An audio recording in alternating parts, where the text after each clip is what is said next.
If you're considering investing in property, you'll no doubt have a ton of questions. So in this video, we're going to take you through the top 7 questions that you should ask yourself before you invest in property.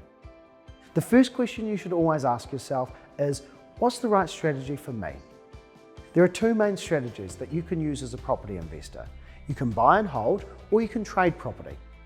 Buy and hold investment is a long-term strategy where you use property to achieve your long-term goals. Goals like building a passive income, preparing for retirement, or just growing your wealth to get rid of your money worries.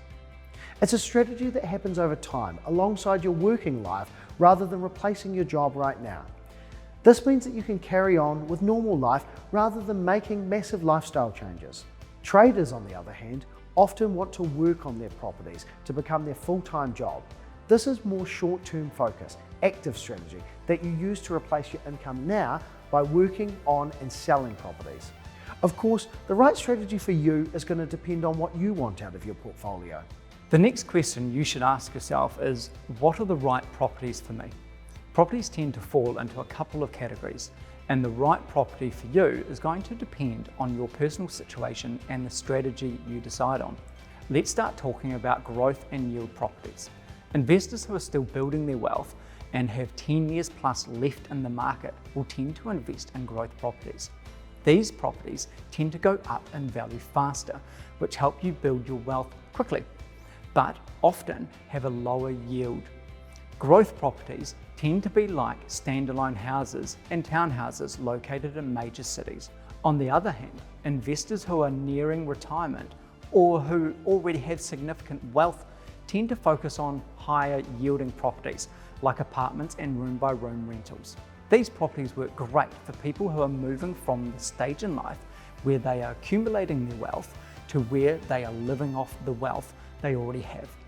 So the right property for you depends on the stage you are at in your wealth creation journey. Similarly, you can also categorize properties based on whether or not they're brand new or they're existing and require renovations.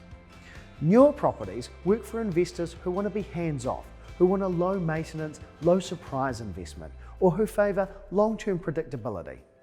Whereas if you prefer to get your hands dirty over the weekend and want to renovate a property, then existing properties are going to be the right way for you to go. Question number 3. How big should my portfolio be? Your portfolio needs to get to the size where it can support the lifestyle you want to lead. For instance, if you want a passive income of $100,000 a year today, then based on a 4% net yield, you'll need $2.5 million worth of debt-free investment property to generate the level of income. That then increases with inflation.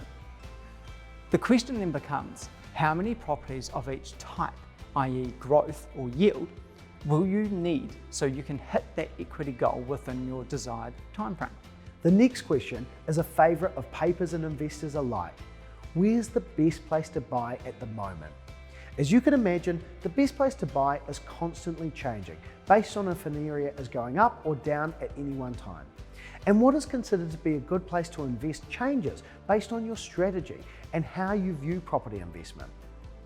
But generally speaking, the 3 areas we tend to recommend right now are Auckland, Hamilton and Christchurch. And that's because these areas tend to be at opportune points in the property cycle.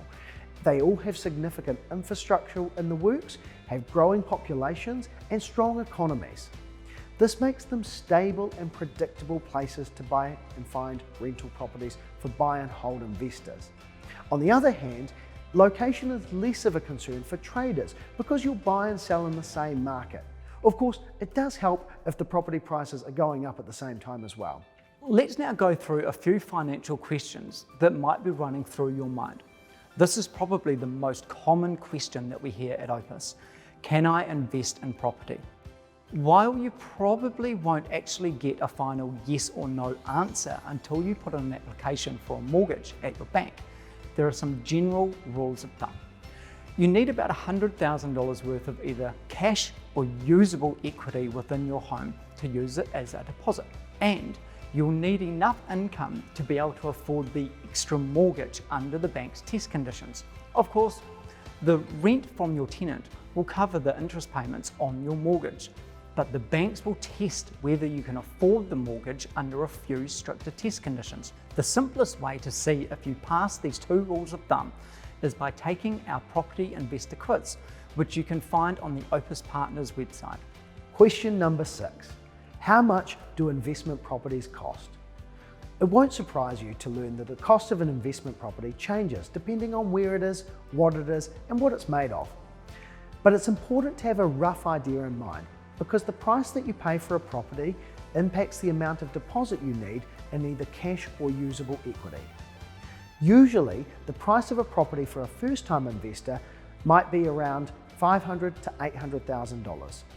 The $500,000 type properties are more likely to be in a city like Christchurch, whereas Hamilton property is more likely around the $600,000 mark. Equally, an entry-level investment in Auckland or Wellington is more likely to be between $700,000 and $800,000. These are just ballpark figures, but they act as a starting point when you consider beginning or adding a property to your investment portfolio. Question number 7 is about working with the people to help build your property portfolio. Should I use a property partner, and how does it work? A property partner is someone who can help you create and then write down your property investment strategy. They'll also help you find the right properties that fit the strategy and then make sure the numbers stack up for the property as an investment. Different property partners specialize in different strategies, so it's important that the property partner you choose specializes in the strategy you want to follow. The program we walk investors through here at Opes Partners is focused on helping investors follow a long-term and buy and hold strategy, generally focused on a new or newly renovated property. This can be either as a sole strategy the investor follows, or as a complement to another strategy the investor is working on. This works great for investors who want to follow the buy and hold strategy, but wouldn't be the right fit for investors who only want to follow a renovation or trade-based strategy. And as a bonus, we've got one final question which we hear all the time. How do you get paid if you don't charge a fee? Here at Opes, we currently don't charge a fee when people go through our program. Instead, we get paid a fee from the property owner if we recommend it to you as an investor and you act on that recommendation. It's very similar to a stockbroker who gets paid when they analyse the market, recommend a stock, and then you agree with that analysis and take them up on their recommendation. It's important to note that the fee we get paid is exactly the same no matter what property we recommend. This is important because it means that we're not incentivized to recommend you a more expensive property that doesn't make sense to you and your portfolio. Making this video has made me think about the first time I bought an investment property, along with the excitement, the nerves, the eventual rush I felt when I signed and secured the first property on my portfolio. We love working with property investors to walk them through that exact process, from forming a property investment plan to selecting the right properties and working through everything that needs to be considered. And I think that experience of working with a professional to create a plan is the really important next step for you. We look forward to meeting with you and working with you on your property investment journey.